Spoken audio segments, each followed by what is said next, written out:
Hello, welcome to the IEEE USA presentation of the silent killers of IT projects and how to address them. My name is Al Ramirez. Thanks to the IEEE USA, in particular to Daryl Griffin, David Iams, and Jonathan Cho, and thank you all for your attendance. The presentation we're about to hear is broad-ranging, and Dave certainly has a multidisciplined background and has successfully demonstrated his expertise in the areas of business, IT, and as an entrepreneur. He's a senior technology executive, having held posts as president, COO, CIO, and board of directors.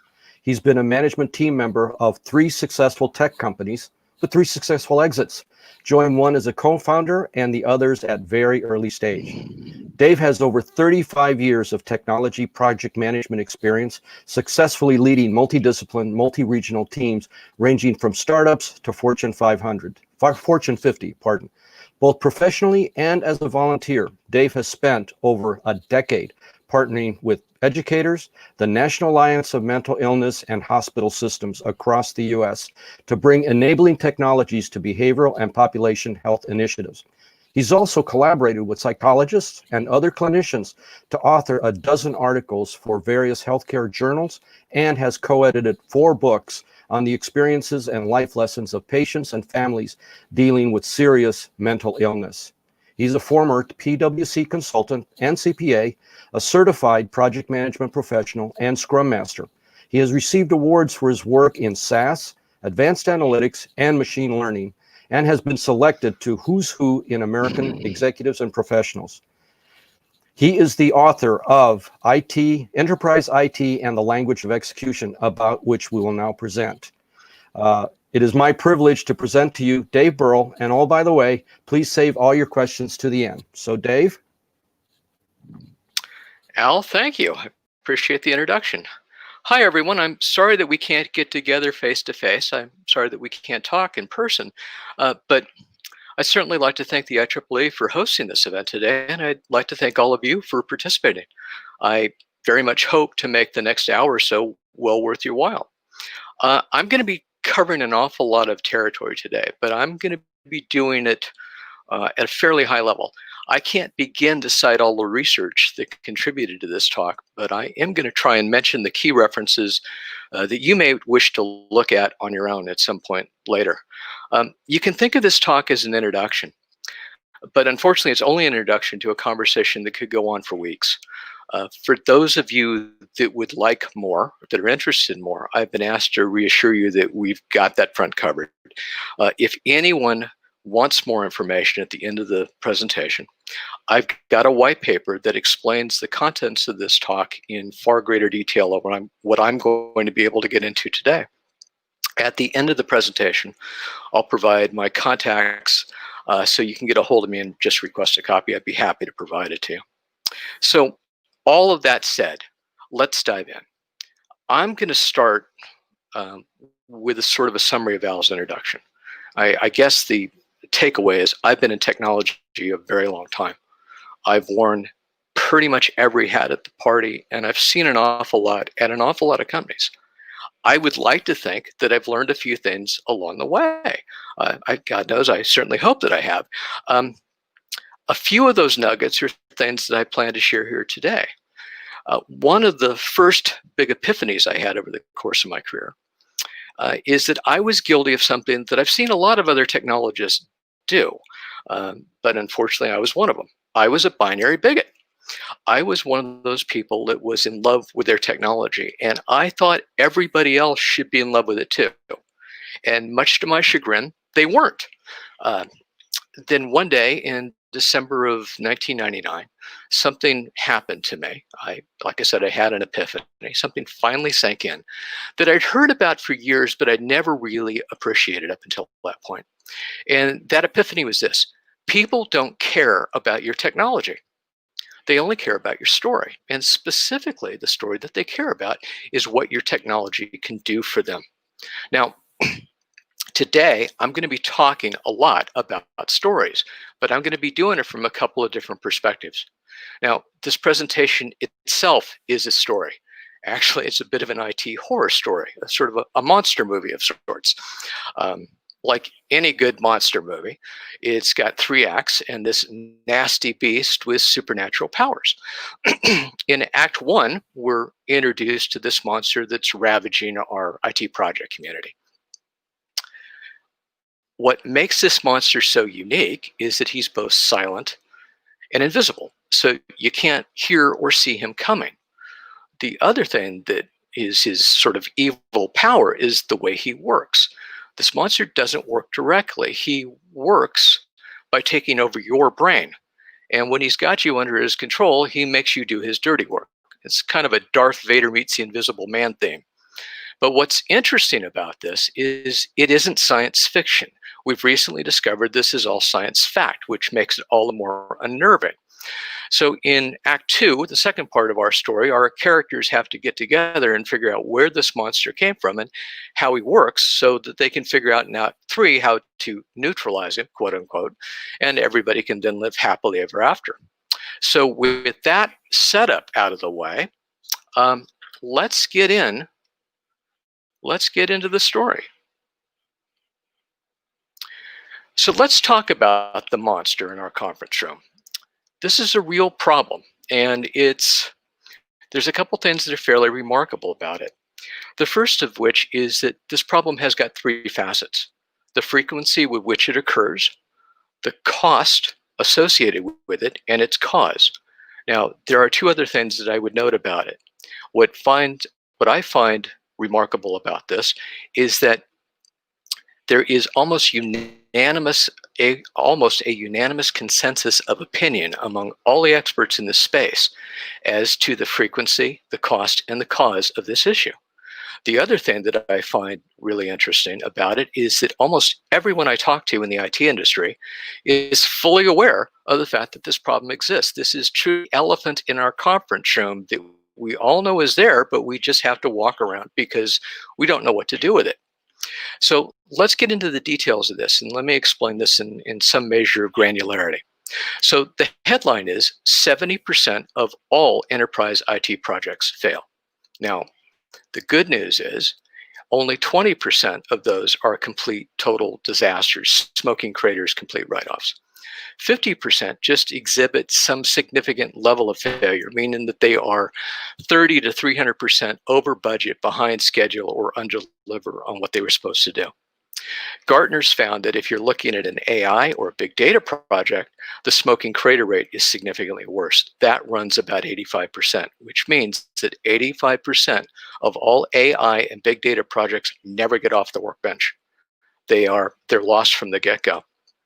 Now, there's another added dimension to this. If a project is over $1 million, due to the added complexity, the risk of that project failing jumps by about 50%, which means that the risk of a smoking crater, total disaster, rises to about 1 out of 3.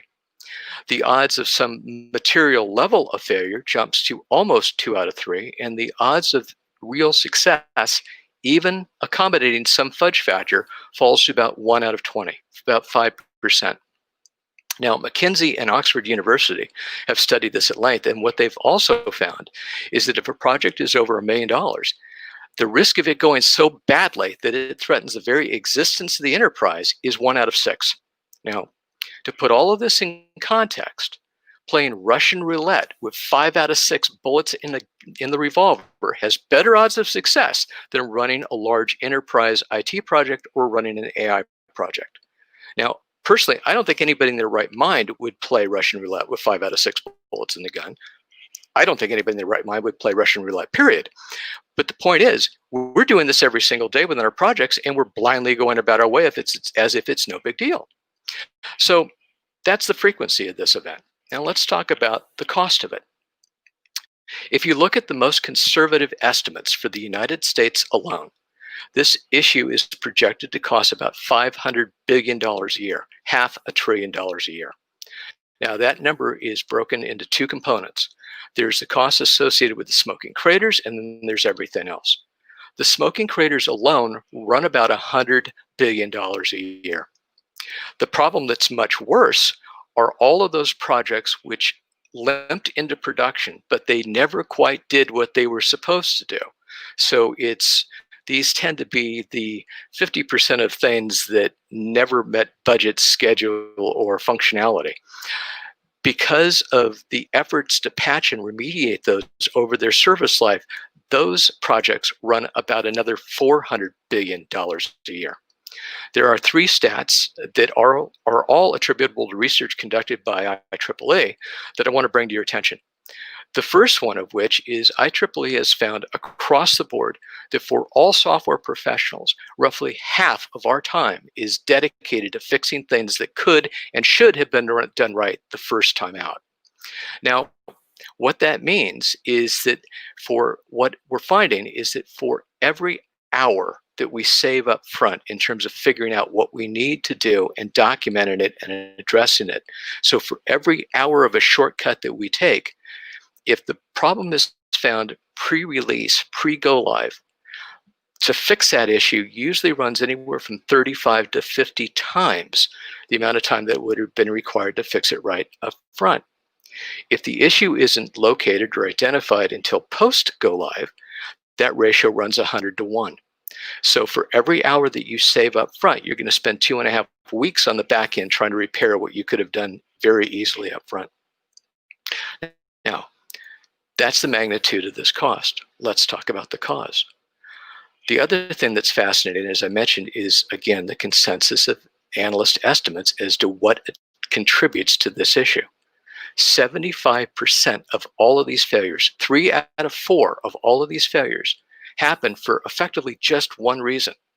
It's not the technology, it's not the team, it's because what the business wants to do, what the business needs to do is never fully communicated, it's never articulated, therefore it's never fully understood by the tech team that has to do the enabling of the technology.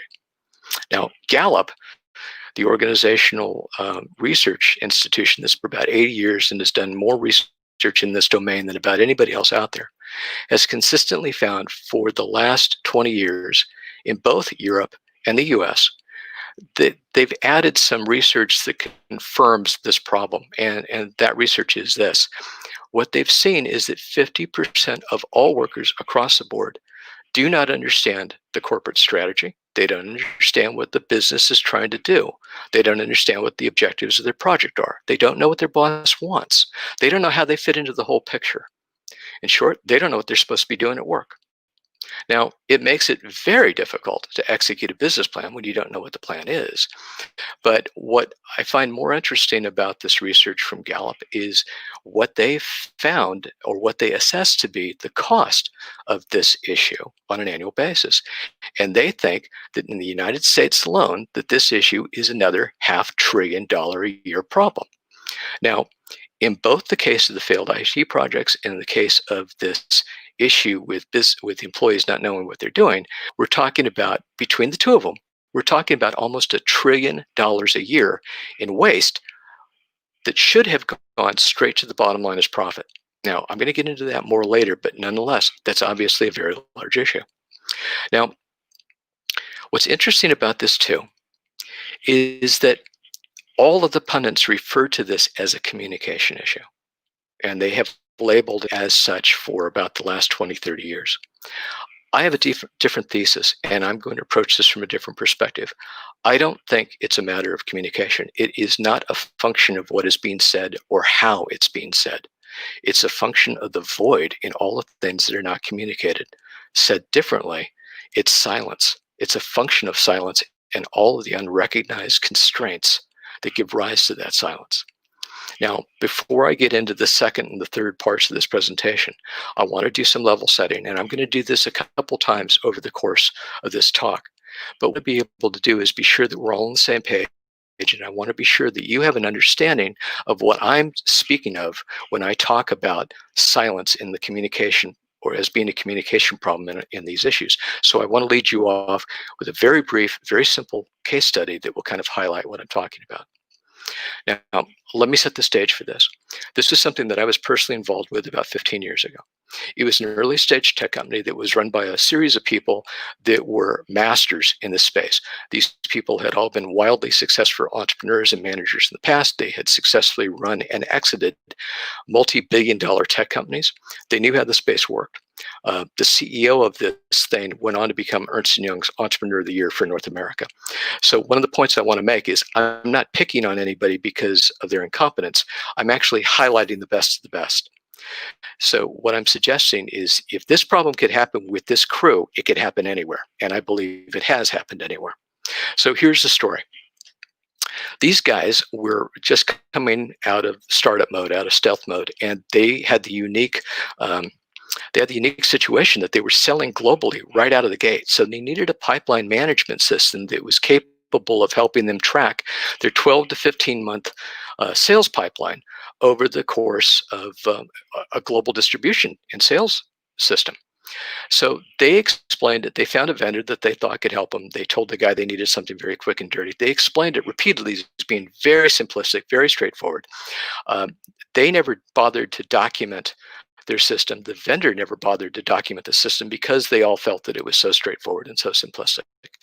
And the vendor committed to doing something in about a month and $20,000. And they figured they'd be able to deliver a solution for them. Well, 7 months go by, $120,000 spent.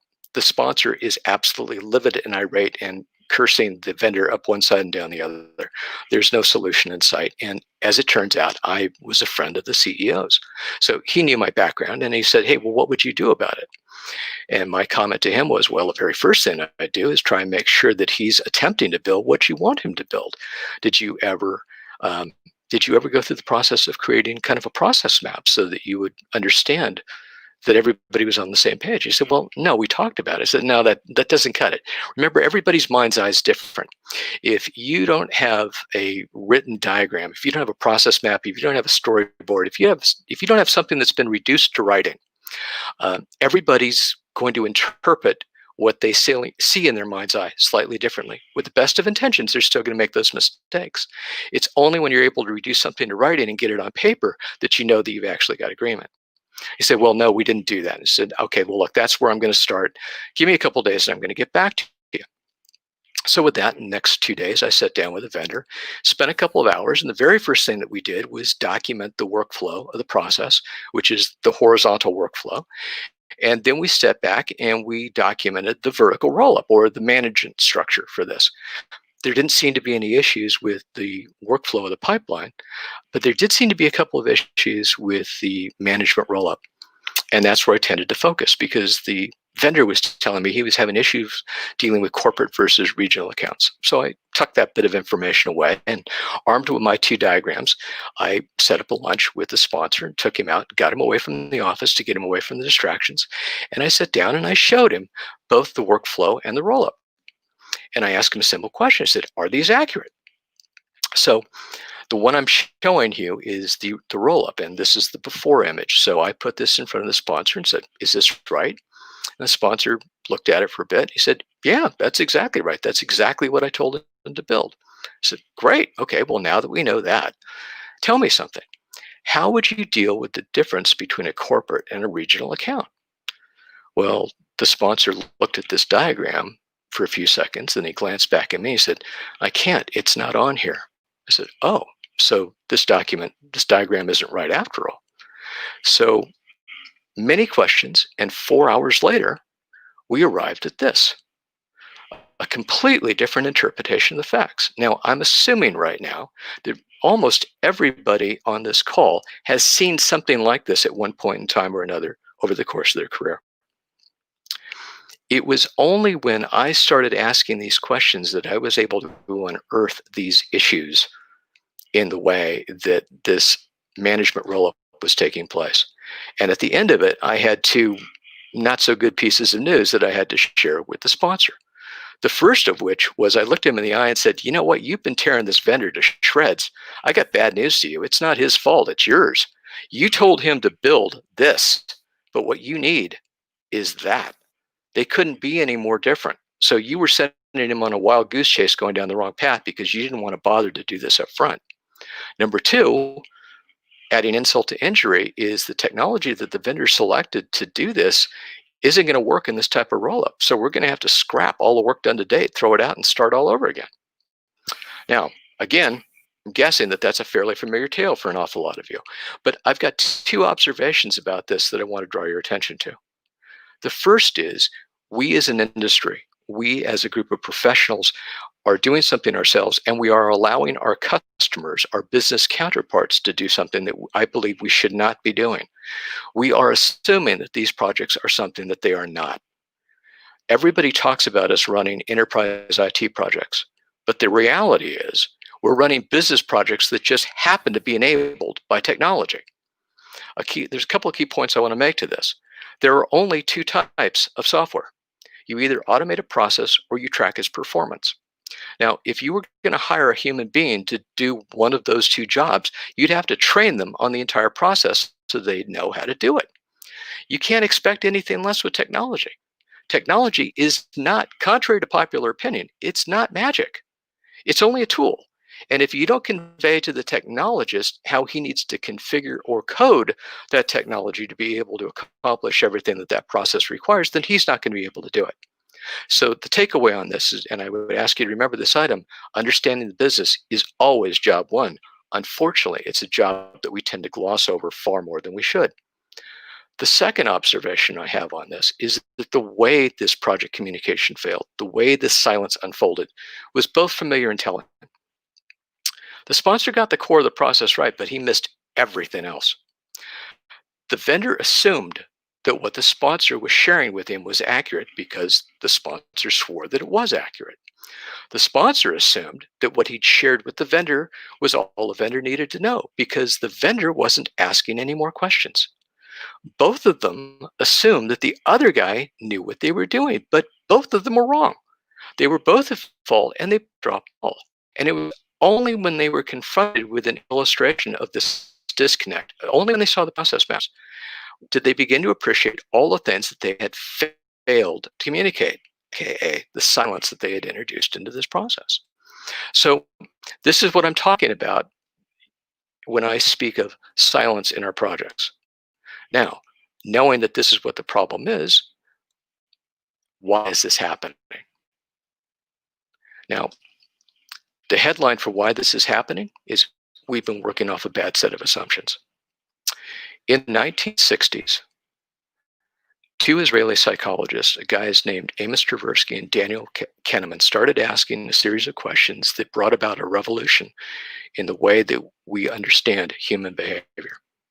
Now, even up until about 2000, there was this model of behavior that was prevalent that basically said it was described by some as soul or spirit centric. So the basic idea is that the consciousness of the human, the spirit of a human being, drove the machinery. So the ghost in the machine was actually the authoritative part of this, that we dictated our behavior, our character, our actions, that we were in control of our thoughts and actions. What we have discovered, what has been building for about the last 50 years, and what we have really come to appreciate very much in the last 10 to 15, is that we don't control our brains at all. Our brains control us. It's a very different story than what we thought we were working with, and that has enormous ramifications for how we need to approach business and IT projects going forwards. Now, over the course of the next several slides, I'm going to lay out of these issues, and I'm going to start with basically the foundation layer, and I'm going to take it up to a capstone. Each of these constraints, each of these issues builds on top of the other. They are accretive in that sense. The thing that I wanted, before I get into explaining all of these though, I want to be absolute, again, I want to level set. I want to be sure that we're all on the same page as we enter this conversation. What I want to do is I want to draw your attention to the two images on the left side of the screen, the human brain and a server. What do these two have in common? Well, as it turns out, they're both computers. They both run on electricity. They both have multiple systems layers, although we did not understand that until very recently. They also both have design and constraint limitations that we were not aware of until fairly recently. And to interact with either one of them, we need to know what those designs are. Now, let's talk about what's different. It turns out, we built the server, so we know everything about it. But we're only beginning to understand how our brain works. We're only beginning to get our metaphorical arms around that issue. This is different, and I personally find this a little ironic as somebody who's a PMP. PMI, the Project Management Institute, spends an awful lot of time talking about the triple scope, schedule, and cost. A big deal managing constraints in a project. The irony is that when it comes to enterprise IT projects and business projects in general, we are completely ignoring the single biggest constraint, the single biggest limitation with which we daily confront the thing that we're dealing with every single day, and that's these 7 constraints. So the title of this presentation, we come to a head right here, are the silent killers of not only enterprise IT projects, but an awful lot more. And I'm going to take these one at a time. So the first of these constraints deals with what's known as the adaptive unconscious. A Harvard psychologist, and you're going to hear Harvard mentioned many times over the course of this presentation, a Harvard psychologist named Daniel Winger published a book in 2002 where he coined the term the adaptive unconscious first time. Another guy, Tim Wilson, followed that up in 2004 with a book called Stranger to Ourselves. And he was the first one to introduce this idea of an autopilot. Now, the basic idea of this is that human beings have a second mental system that we did not know that we had up until about 20 years ago. It's an autopilot that is constantly scanning our environment and calling shots from behind the scenes. Now, you can think of it as a perimeter defense system whose number one job is to keep us alive. That's what it's after. Now, it had a very distinct evolutionary advantage, and it survives to that advantage, and that tendency survives to this day. Now, let me give you an illustration to explain how this works. Say 100,000 years ago that Al and I are walking through the jungle. And as we're walking through, we hear some noise in the bush.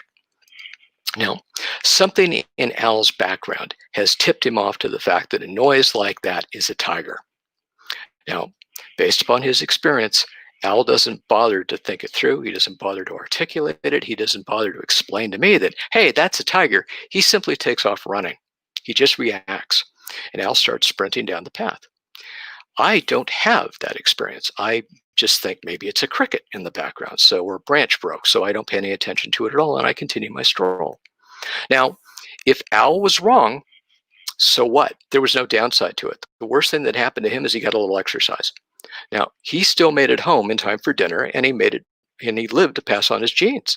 Now, conversely, if I was wrong, if that wasn't a cricket and it was a tiger, I was dinner.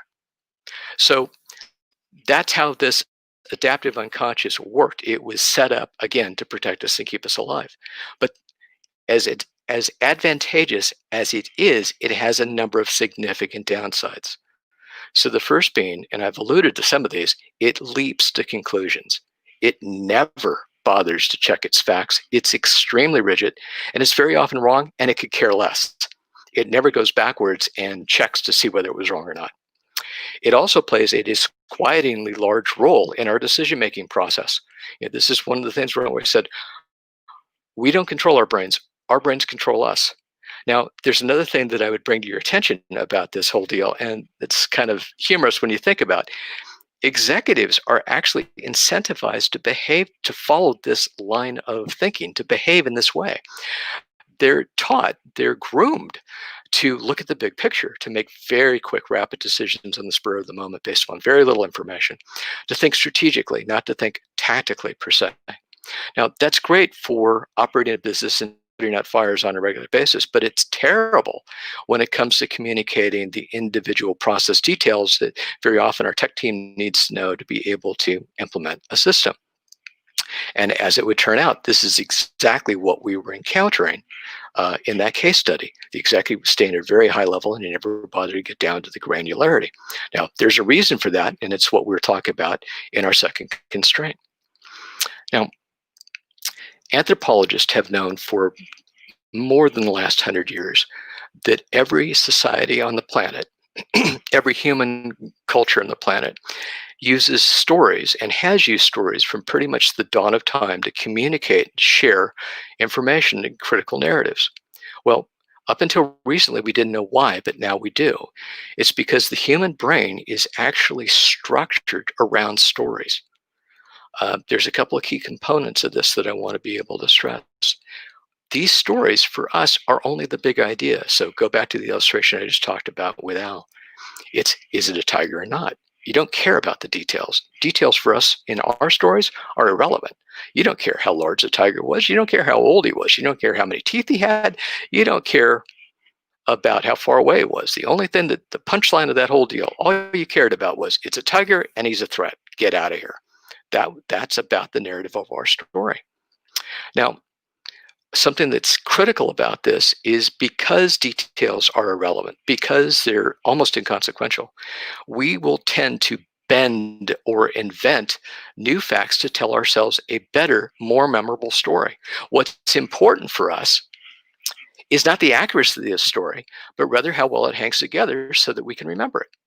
We are literally the embodiment of the statement, never let the facts get in the way of a good story. So if you think about this, um, there's really two critical points that I want to be sure to stress. Remember in the very beginning, I said all anybody cares about is your story. Well, there's a reason for that. The story is the only thing that people are able to remember. The other critical component on this is that telling a story to ourselves is not optional. It's both mandatory and automatic. So there's a significant implication of that fact. If you're running a project, if you're running a business, if you are trying to get something done, if you don't provide a story, a coherent narrative to all of the around you, they will, by necessity, invent their own. The second they have created their own, two things have happened.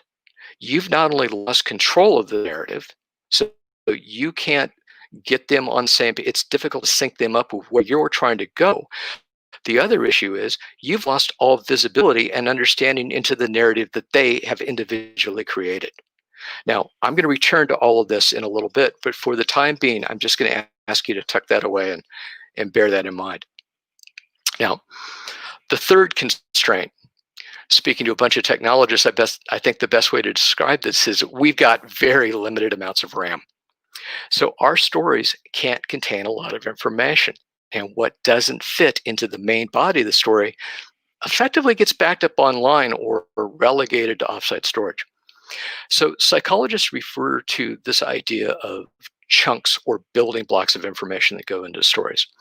There was a very famous paper that came out in 1955 by a psychologist named George Miller entitled The Magical Number 7 plus or minus 2.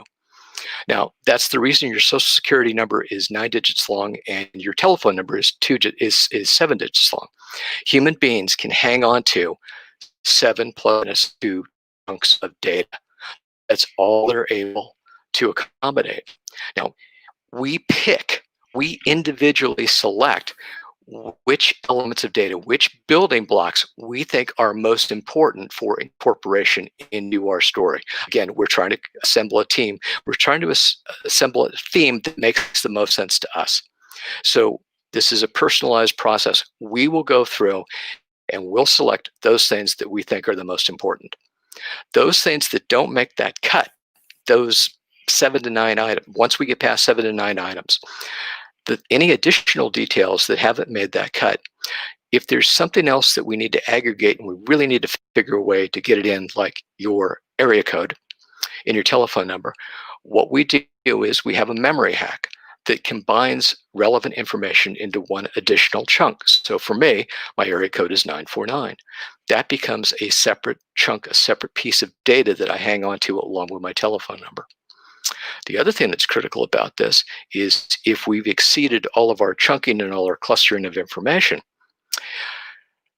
those details that didn't make it into the short list, that didn't make the cutoff, drift out of your conscious mind into your unconscious mind, much like leaves dropping from the surface of a pond down to the lake bed.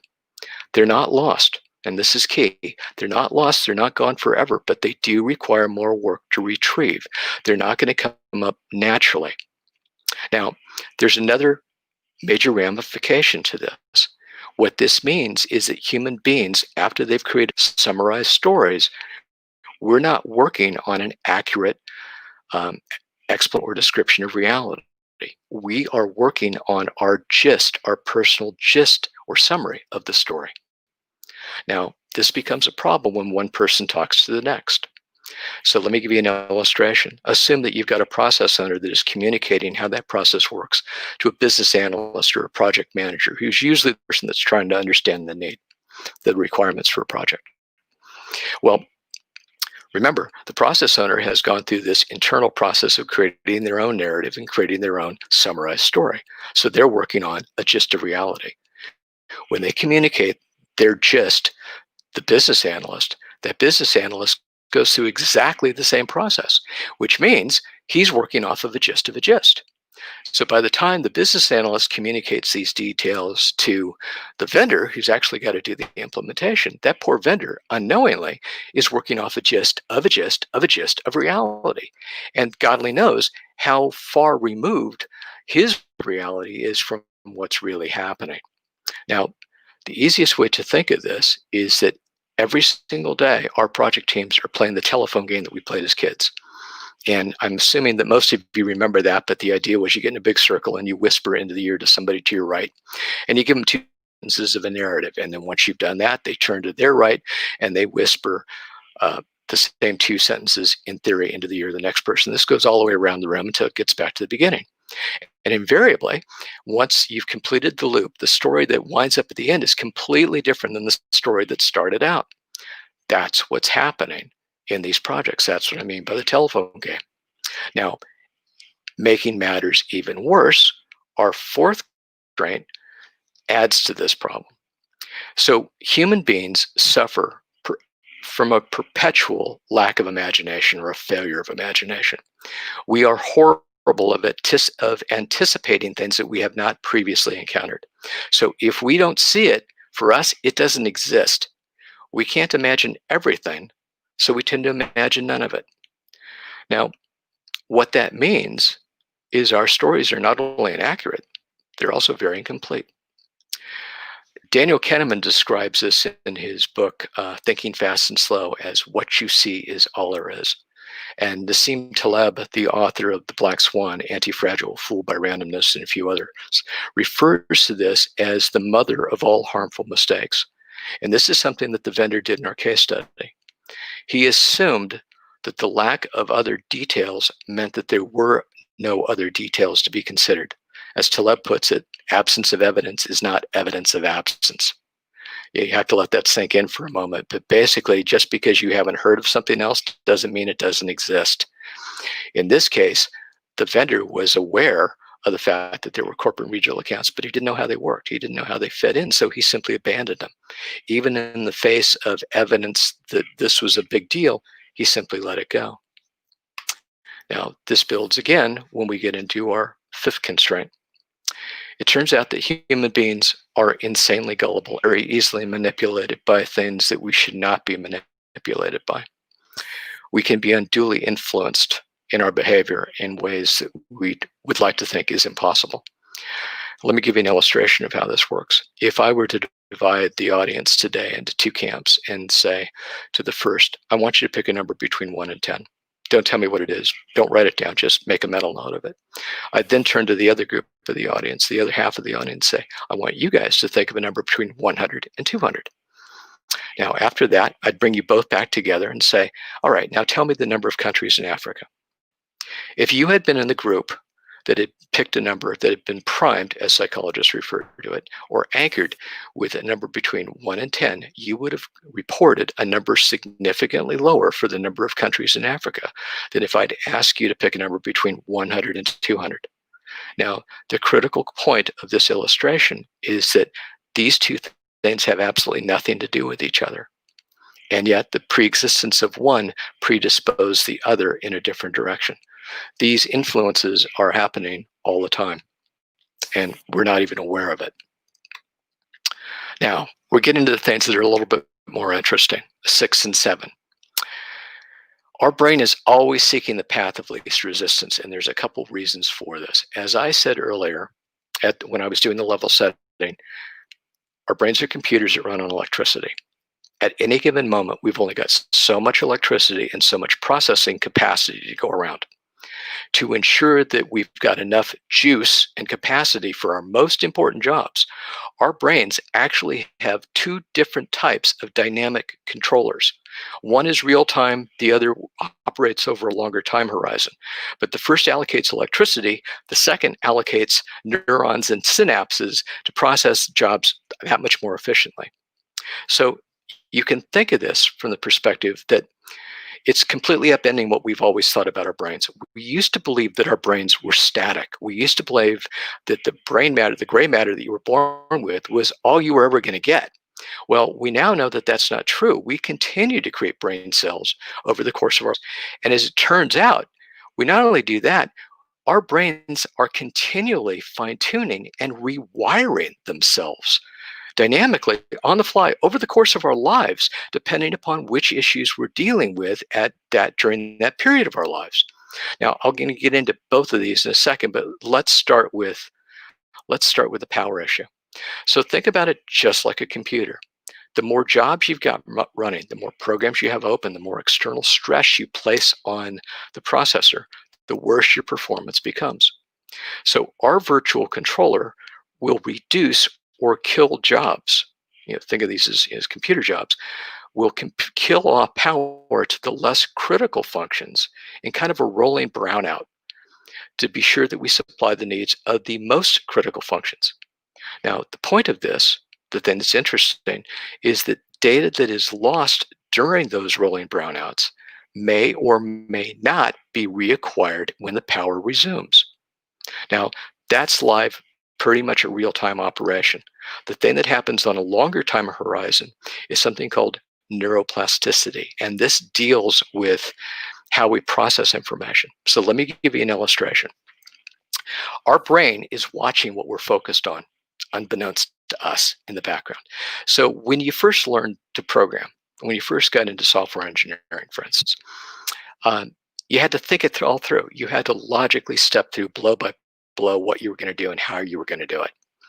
Well, your brain was watching that happen, and it realized, well, it's Dave's being, I'm just going to pick on myself for a second. My brain is talking to me and say, well, Dave's being wildly inefficient at this point. He's having to think through all of this stuff step by step, and he's chewing up an awful lot of electricity and an awful lot of bandwidth and circuitry by focusing just on this one issue.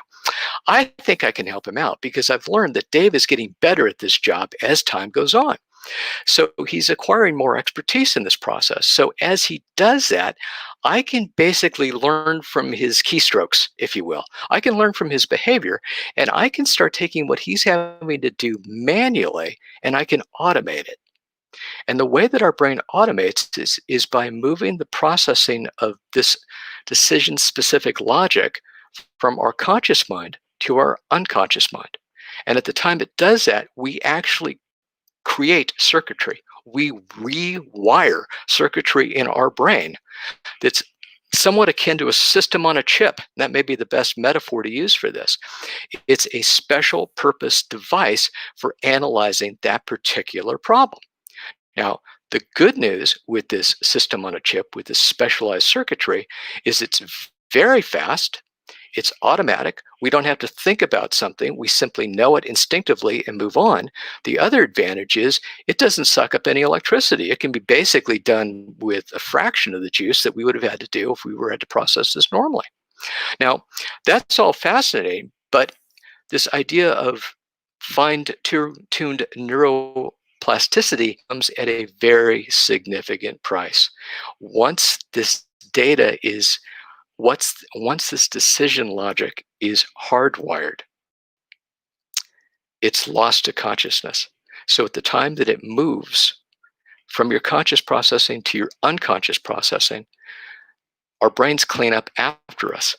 So they sweep up the data that all of the information that we consciously needed to do that processing, and it relocates it to our unconscious. It files it offline, which brings us to the seventh final, the capstone, and the biggest constraint of all. And this is the paradox, the price paid by experts. The more expertise, the more expert you become, the more expertise you accumulate, the more of that information you internalize, the more you take information from what was conscious and you move it to the unconscious so that it's done automatically. But the more you internalize, the more detail you forget. And then, making matters even worse, you forget you forgot. Now, here's the S.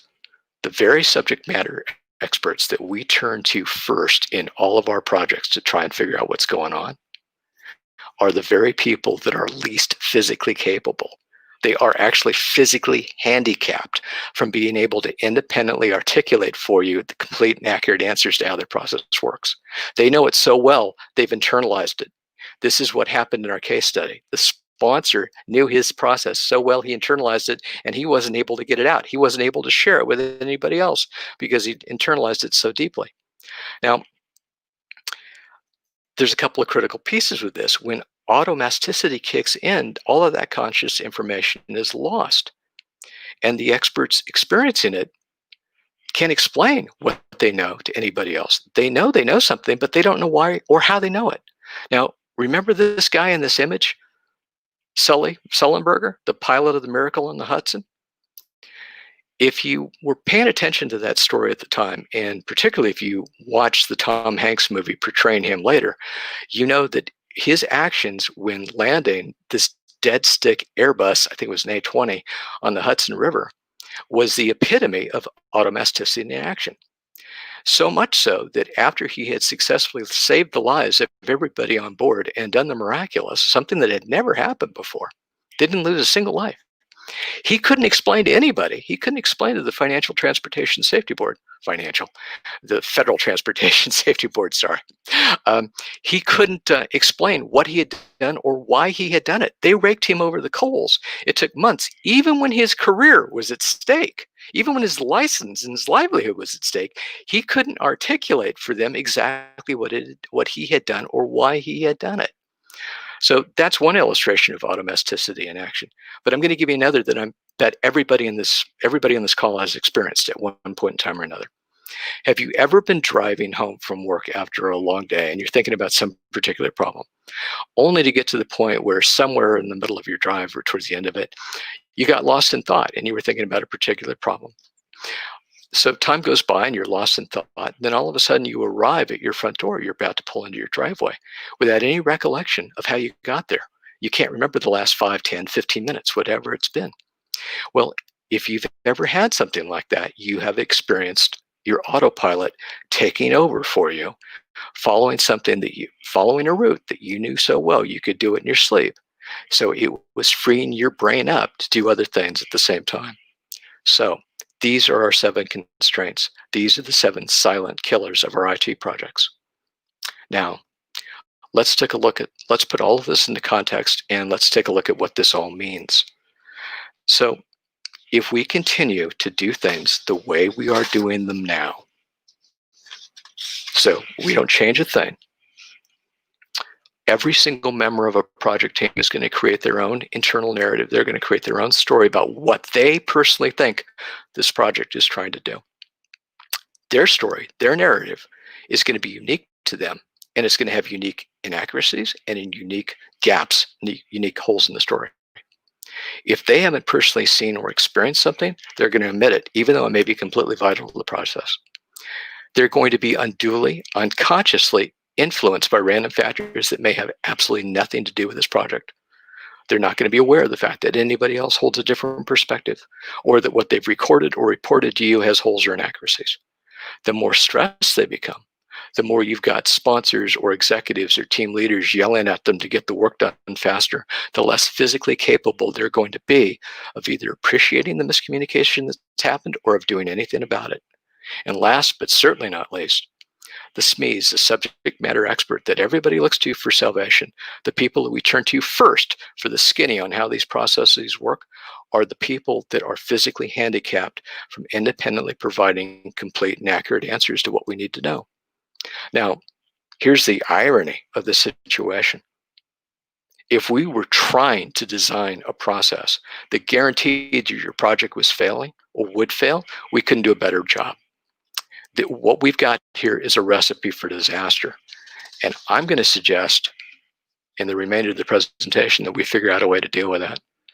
Because what science has learned a lot of things about how the human brain works, the business has yet to catch up to. Now, historically, we've always assumed the worst of people. We were following the soul center or the spirit or the consciousness centric model, not a neural centric model.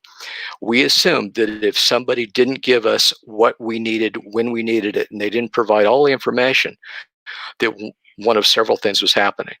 We assumed the worst of them. We assumed that they were stupid, that they were lazy, that they were incompetent or malicious or egotistical or negligent, whatever you want to call it. We assumed that those people didn't do what they needed to do. And what we're just beginning to appreciate is that those people are just being human. This is the way humanity is. People are not what we have thought people are. Now, knowing what we know now, I think we need to do something different for a whole host of reasons. And that's the third part of the story. How do we fix this problem? Well, I'm going to suggest that we steal a page from people who fixed the problem in 1935. Now, I'm going to go back to that headline in a minute. But for the purposes of this presentation, I want to use another case study. I think it's very important to remember that the most complex, sophisticated, detailed, innovative, expensive, risky tech project of all time was the moonshot that NASA did in the 1960s. And yet, we pulled it off on time, on budget, and it worked perfectly. Now, in the span of 8 years, we went from the glorified equivalent of shooting a man out of a cannon, which was our shot with Alan Shepard in 1961, where we put him up about 115 miles in the air and then brought him down about 260 miles downstream. When John Kennedy went in front of Congress and said, we're going to go to the moon and return a man safely to the Earth, the United States had a grand total of 15 minutes of spaceflight experience. We'd never gotten close to orbit at that point. 8 years later, we had Neil Armstrong and Buzz Aldrin standing on the moon. Now, I'm sure all of you, again, have seen this fairly famous photo taken by Neil Armstrong of his buddy Buzz Aldrin standing on the moon. Now, you'll note that he's got this odd angle of his arm. For some reason, he's got his left arm crooked up at this weird angle. Ever wonder what he was doing? Well, he was looking at the solution to this problem. What was stitched to both Aldrin's and Armstrong's sleeve of their gloves were checklists that listed every single thing that they were going to be doing on their moonwalk. Now, there's a couple, 2 or 3 interesting points that I want to make about this. Every single mission, every single moonwalker had a checklist as to what they were going to be doing. That's number one. So from Mercury through Apollo, all of that program followed a checklist. The second thing of interest is the fact that this checklist is a culmination of 100,000 other checklists that were compiled by 500,000 other people over the 8.5 years between the time that President Kennedy said we're going to go to the moon and the time that we actually landed. The third thing that I want to bring your attention to is the fact that Buzz Aldrin in particular is a PhD from MIT. He was widely regarded as the smartest astronaut and maybe one of the smartest people in NASA. Now, if anybody you would think, oh, by the way, I should mention this too, he was the guy that figured out how to rendezvous in space. He was the one that got around that little obstacle, which was not an insignificant issue. His nickname in the astronaut corps was Dr. Rendezvous. So if anybody would be expected to be able to handle this stuff on their own and not need a checklist, it would probably be a guy like Buzz Aldrin, fairly smart cookie. Now, but here's the point that I want to make to this. Really intelligent people understand their limitations and they come up with ways to work around them. Fools confess or maintain that they don't have any limitations and they stampede full steam ahead, usually right off the edge of a cliff. Now, NASA, I said that I would go back to the headline from the prior slide in a moment. NASA didn't have the benefit of all of the neuroscience that we're now able to understand why all of these communication failures are happening and why a checklist is necessary.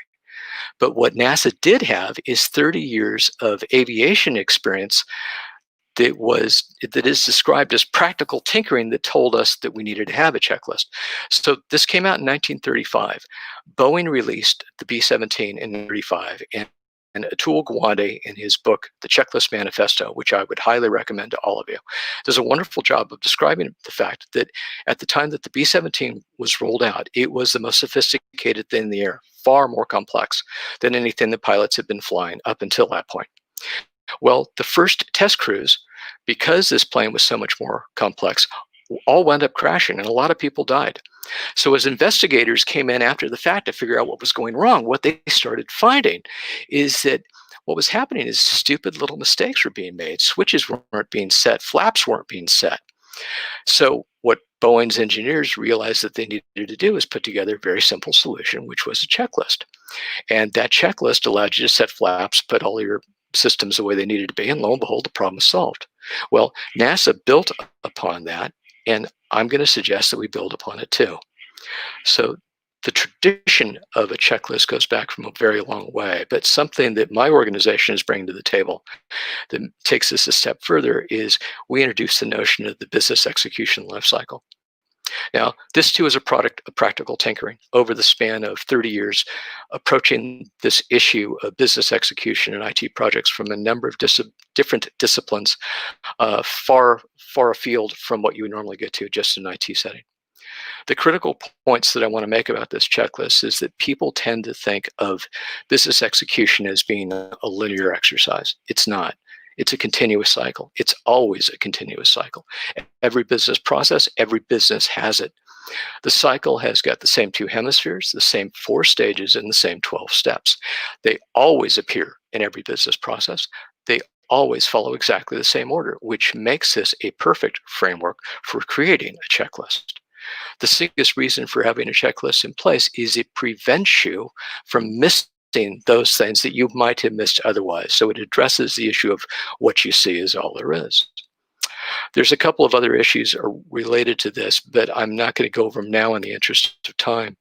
One final point I want to make about this is the checklist is software development lifecycle agnostic. It's focused on understanding the business, not about building the software. So what I'm advocating, what I'm sharing can be used with Agile as well as it can with Waterfall and everything in between. Now I'm going to talk about these 4 steps of the checklist: the do, manage, assess, and refine. Stage 1 focuses on actually doing the work. What people tend to forget is that business, at essence, is very simple. It's about moving a ball from point A to point B as fast and efficiently as you can to hopefully generate as much profit as possible. So along that pipe or along that continuum, there's a couple things that you need to know as you're mapping the workflow. The first is what's your end goal? What are you trying to achieve at the end of it? The second piece is to ask the question, what are the interim steps that we need to achieve, that we need to realize to be able to meet that end goal? The final piece is, what do you know? How do you define success? How do you know that you've actually completed each of those steps successfully? Now, you may not think of that as being particularly important, but let me give you a case in point, and I'm going to go back to using the NASA illustration. When NASA started off, again, all we'd done is a suborbital flight with Alan Shepard. So the first thing they realized they needed to do was put a man in orbit, keep him there, then bring him out of orbit and land him in a place where he needed to be. Now, there's a couple ways to look at that. There's a big difference between landing a guy back on Earth 5,000 miles away from you where you wanted him with the astronaut dead and the machine destroyed, and landing 50 feet from where you wanted him to be with man and machine intact. So it's imperative that we define for ourselves and for everyone what are the criteria that establish success. Once you've mapped that the horizontal workflow of the process, then you need to turn your attention to the vertical workflow, how that organization is going to manage that business. And what this does is it looks at the people, the products, the services, the participants, and the locations involved in this process. All of these tend to be, you can think of these as the boxes in an org chart. The relationships in the org chart, those things that we're focused on, are the lines of the org chart. Now, it's important I'm going to call you back to the case study that I started off with, where that case study broke down, where that project went south, was in this quadrant. they were never able to identify where the work was going to be handled or how it was going to be, what the relationships were that were going to manage it. And it was a simple act of failing to answer those two questions that brought that project to its knees and caused it to run 7 months over 7 months over schedule and $120,000 over budget. Now, the third component of this, the second hemisphere, starts with how do you assess what you've done? Now, there's three fairly critical things that I want to bring to your attention that not a lot of people tend to talk about. Although there are thousands of derivations on the theme, there really are only three types of metrics that you can ever use to evaluate your business process. And remember, we're looking at a process, how much you're looking at moving a ball from point A to point B as fast as you can. The metrics that we're looking at are how much, how fast, and how efficiently do you move that information.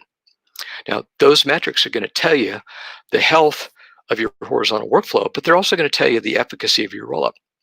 Now, the reason that picking these metrics is really important is because what most executives tend to forget is that your reporting strategy is your management communication strategy. Your people will look at what you tell them to look at, and they will ignore what you tell them to ignore. The other critical component of this is why you want to be sure that you get rid of zombie reports. Because the problem with rogue reporting operations that a lot of people invest an awful lot of time coming up with something that's irrelevant, that nobody ever looks at, is the fact that those are both confusing to the broader organization, they're a distraction. They keep the team from understanding what's critically important, and they keep you from looking at those, from spending all the time you need to on the things where you need to be focusing your scarce management resources, which gets us to the last quadrant in this operation, which is where you refine your business. Now, here's the point of this. Time is always your most precious commodity. You only have so much of it to go around. You as a manager cannot be everywhere you need to be, so you better be where you need to be when you need to be there, right? So the way to do that is to be able to triage the performance of your organization. The good news is there's only three questions that you need to ask for each of the metrics that you've chosen to evaluate that will help you conduct that triage. The first is to say, okay, where are we going to set the dividing line between adequate and inadequate performance? So said differently, what's okay, what's not okay? It could be set based upon a budget. It could be an arbitrary line that you just choose as a stretch goal. It could be a statistical process control index, an industry best practice. It doesn't matter. You just need to know where you're going to divide the camp between what's good enough and what isn't. The second thing you need to do is, once you've figured out the dividing line, is you need to tally up how everybody's performed and divide your sheep, your sheep from your goats, who's in good shape and who needs work. Once you've done that, then you're going to start focusing on the cost. And the cost is either an opportunity cost or it's an expense. Now, why this is important is because it's only by looking at the cost that you're able to focus on getting the greatest bang for your buck. So let me use this illustration. Say that we've got 100 people that are not okay on some metric.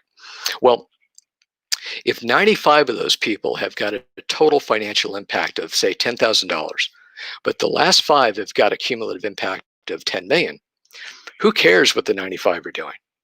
You need to identify the worst performer first so that you can tackle his problem. And if you've addressed 10% of his issue, you would have gotten greater bang for the buck than if you would have addressed all of the other 95.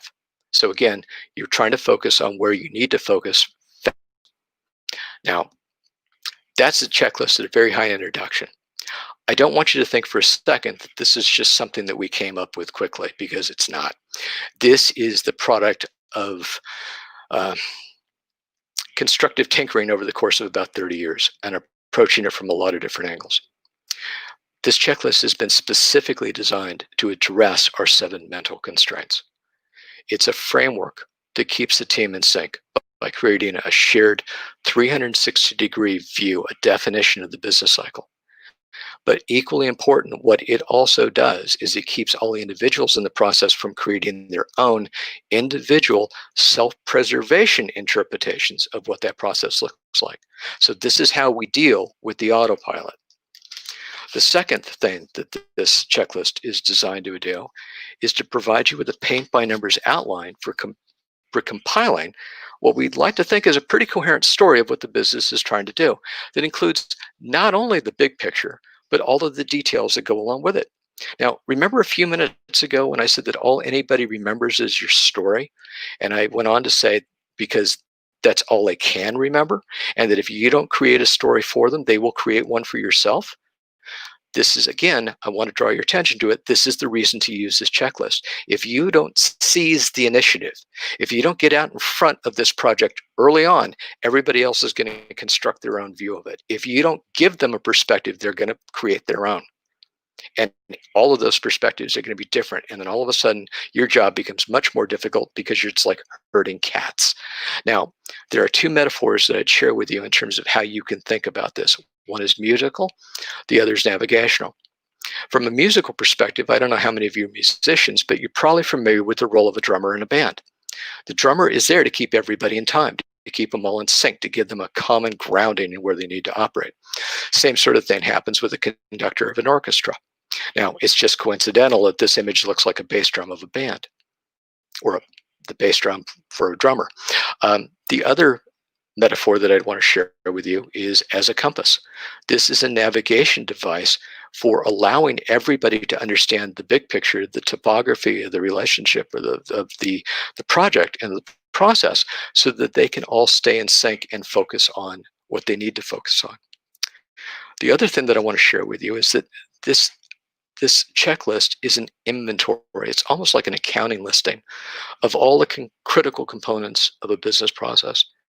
And what it does, it addresses the constraints 3 through 6 by, number one, being sure that when it comes to the magic number 7 plus or minus 2, if something was inadvertently excluded, you'll be able to pick it up because we've made mention of the fact that this item is out there. So even if it wasn't critical for you, the checklist brings your attention back to it. The other thing the checklist does is to make certain that if you haven't recognized something or if you've overlooked a critical detail, we bring your attention back to it. So this guards against what you see is all there is. It also guards against undue bias from external factors, so priming effects. So in the event that you've been pulled off base or you've been pulled off topic by something that's unrelated to the issue at hand, this will bring you back to ground. Finally, it's a way of accidentally catching dropped transmissions or data that was dropped during transmission. So this is a way of handling the rolling brownouts that we experience on a regular basis.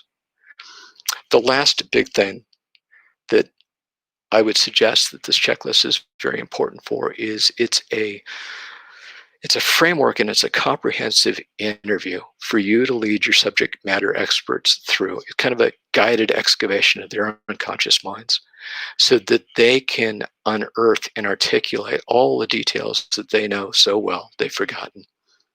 And the final point that I would make on the checklist is it's a device, it's an artificial construct that gives you permission to have conversations that you would never have otherwise. And it's a device that gives you permission to ask all the questions you need to ask of all the people you need to ask them to be able to understand exactly what it is that the business process is trying to do. Remember, understanding what the business is after is always job one.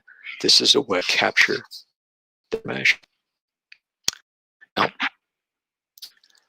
that's how the checklist operates. That's how the checklist is structured. But here's why I'm going to strongly encourage you to use it. Failure to use a checklist or something very similar to this to keep everybody on the same page is an invitation for silence to run wild in your project. And this is what's happening in 7% of our IT projects out there, and 95% of our projects that run over $1 million. If you don't confirm the individual details at every step along the way, you're going to introduce an error into that process. Those errors are going to beget other errors, and they're going to compound on top of themselves. So like a navigation exercise, further afield you are before you bring yourself back to your track, the bigger the chasm that is going to take, the greater the gap that's going to materialize in terms of where you want to be at the end. If you don't proactively manage this, it will run away from you. And we're seeing this over and over again in the way that our systems work right now. Now, having said all of that, In conclusion, I want to stress this because I think it's very important. There's really 6 things that I want to leave you with. I think this is a very rare opportunity for us as professionals, but I also think it's an existential threat. And I think there are moral, ethical, economic, and self-preservation considerations at work here. So the first one that I want to talk to you about is the idea that this is a moral issue. You cannot blame people for being human beings. You can't ignore critical constraints, and you can't fight human nature. You can try and swim up Niagara Falls, but good luck with that. You're probably not going to get very far. The way we have been doing things, we're crippling our performance, not enabling it. And we have a choice. We can change the way that works, and I've laid out a solution for doing that, or we can continue to experience exactly the same problems. But here's why I don't think we should. The Wall Street Journal reported 2 weekends ago the idea that more remote teams and gig workers are already making our project communications more difficult. They're making our projects take longer, and they're making coordinations of our teams much harder. People can't look over each other's shoulders and pick up all the nonverbal clues. They can't look at somebody's screen and say, hey, I thought you told me this, but you're doing that. All of those little nuances added to human communications are no longer available to us. We had problems before, but this is exacerbating the issue. The silence that we are currently encountering has got, as I mentioned early on, a $900 billion. Now, the US alone, that equates to 4.5% of revenue that is being wasted. And that's waste been going right to the bottom line as profit. Now, we've got 2 choices to fix that. Either we clean up the waste, or companies that are losing that money could increase sales on average by 15% at a time while our economy is collapsing by 11.5%. We've never seen an economy contract as fast and as ferociously as this one is doing. It's never happened in our lifetimes. Didn't even happen during the Great Depression. So here's the other thing to remember, and this is where we get into self-preservation. If things the way been doing them, if this is left unchecked, you know who's going to get blamed. It's the IT departments and the vendors. Now, we're all on this page, and I think we already know this. We don't have a particularly good reputation with our business counterparts right now. Gallup has reported, as have a number of HR organizations, CIOs and VPs of IT across the board have got the shortest average employment tenure of any industry or of any discipline. CIOs' typical average tenure is less than half that of a CEO or COO. Our turnover is 2x what everybody else experiences. Now, adding to that, it's interesting to note that 3 out of 4 CEOs don't think that their IT department has any comprehension, has any real grasp on what their business is trying to do. CEOs don't think we understand their problems, so that we can't really deal with them. And that's backed up by the employees in the organizations, where 3 out of 4 employees don't think that we do anything. We don't think that IT departments do anything to help them do their job. Now, that too is a real issue. Now, from the dawn of time, in my career at least, I found that pretty much across the board, every CIO I've ever worked with, everybody in the technology space, they've all sought a greater influence and a more prominent role in the business. Well, when you consider the facts that I just laid out, the stats that I just laid out, it's pretty clear we haven't earned that right. Our business counterparts don't think that we're capable of adding. We're not bringing any value to the table. Well, using the checklist that I've just laid out for you, explaining the problems that are happening not only within our IT projects, but within the execution of our business projects, we now have an opportunity to help our business counterparts better execute, to tell a better story, to leverage not only their knowledge, but their institutional knowledge, and hopefully deliver greater value. Now, this is the last time I'm going to mention stories in this presentation. Remember, I said that all anybody cares about is your story. Every business executive is also mindful of the fact that they have a story to tell to their bosses, to their board of directors, to their shareholders, investors, to Wall Street, whoever it is. The more coherent and the more compelling that story, the better off they're going to be. Now, everyone, as part of that story, every one of those execs knows that they need to focus on how they're going to become more efficient over time, how they're going to accelerate their growth and replicate it faster, how they're going to scale and do more with less and become a bigger, badder, meaner, more efficient company that everybody idolizes, right?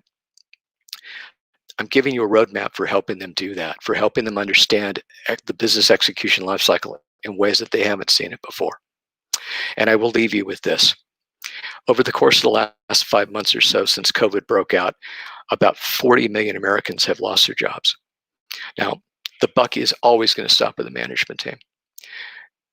The investors and shareholders are not going to look kindly on management teams that aren't able to get this waste under control. They're not going to look favorably on people that throw away $900 billion a year. In the event that we don't take action now, this is our existential threat. If we don't get out in front of this, it's going to get us. So if we don't start doing something to correct this problem, we're likely will join the ranks of that unemployed mass. Now, that's not something that I want. It's not something I want for you. I doubt it that it's something that you want for yourself. Anything that we can do to help you avoid that fate, we will. That's our mission in life. So with that, I'm going to conclude. I want to thank you all for bearing with me. I apologize. I just realized I've run a little bit over time. Hopefully this has been worthwhile. In the event that you'd like more, in the event that you would hope to understand more detail, here's my email address. There's my cell phone number. Please feel free to contact me. I would be happy to share the white paper with you that explains not only the checklist in far greater detail than what I was able to cover, but it explains all the science as well. My only request, my only ask of you is as follows. I'm interested, our team is interested in learning from you as well. So I would like to have a conversation with you before sending out the paper. Not trying to seg anything. I just want to understand where you're coming from. So think of this as conducting research on the industry. So with that, I will shut up, sign off, and turn it over to the floor for questions in the event that there are any. And thank you very much again for paying attention during the presentation.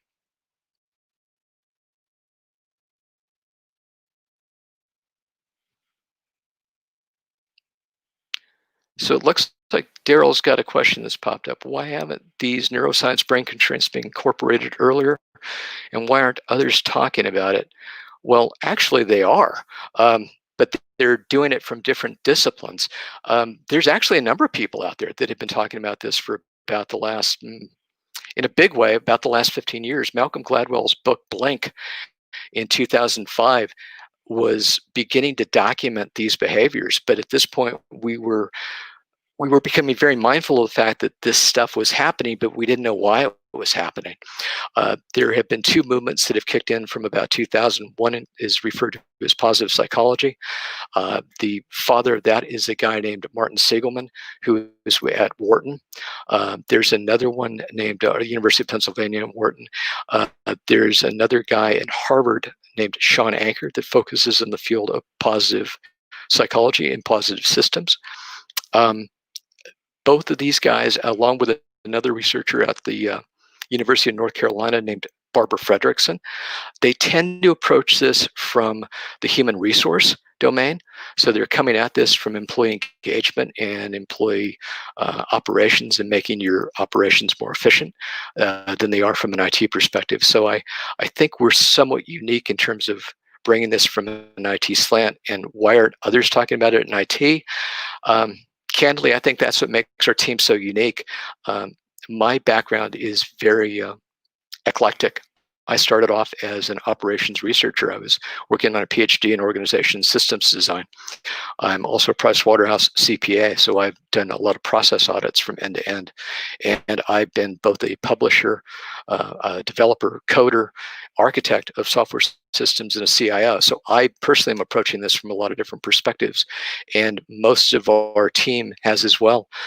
So if you take a look at our website, you can see some of the diversity of the people worked with it. There's a couple of other names that we haven't added to the list yet that we will be shortly that are joining the squad. But I think you need to have that diversity of background to be able to articulate these things. And I find that when it comes to the tech space, most people will tend to be SIs or VARs, and they're much more engineering focused than they are sort of human systems focused. And I would think that's the difference. So hopefully that answers that question. Okay, folks. So unfortunately, we're out of time, but thank you so much, Al and Dave, for joining us today and for giving so much great insight. I think it was a great webinar. So thank you again. Thank you for having us. I appreciate it. Thank you, Jonathan. And thank you, everyone, for tuning in. Check back daily on our social media for updates on future webinars, and we hope you all have a great rest of your